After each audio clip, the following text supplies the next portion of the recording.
पुरी श्रीमंदिर में दर्शन श्रृंखला और सुरक्षा पर अंटा भिड़िले राज्य सरकार। श्रीमंदिर स्वतंत्र श्रीमंदिर सुरक्षा बाहिनी चयन प्रक्रिया आरंभ होईछि।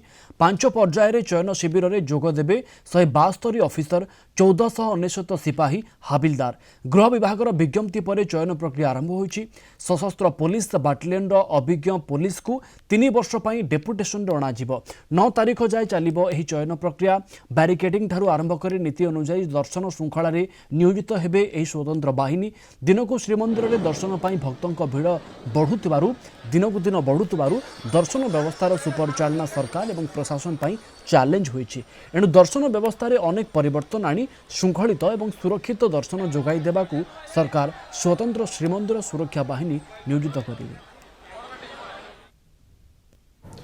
आमर तो सरकार तरफ बैटालियन नोटिफिकेशन जहाँ इंटरव्यू प्रोसेस रिक्रुटमेंट अच्छी से तो आमर आरक्षी अधीक्षक तत्वधान प्रारंभ आज से जहाँ एक धार्य समय सीमा भितर समस्त प्रक्रिया संपन्न हो बैटालियन स्थापन स्वतंत्र जगह चिन्हट करा तत्सहित ये जो रिक्रुटमेंट प्रोसेस कंप्लीट है यथाशीघ्र से माने धार्य कार्य नियोजित है।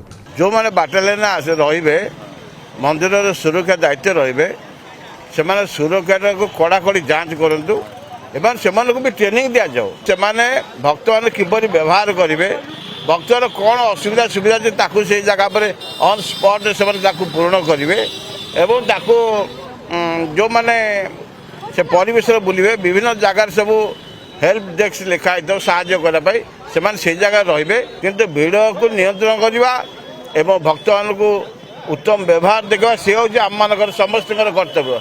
खाली बाटालियन पुलिस ना स्वतंत्र प्रशिक्षण देवा दरकार।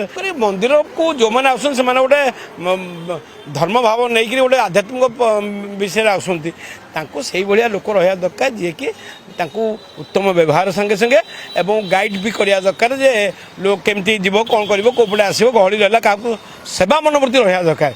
से मुख्य दरकार।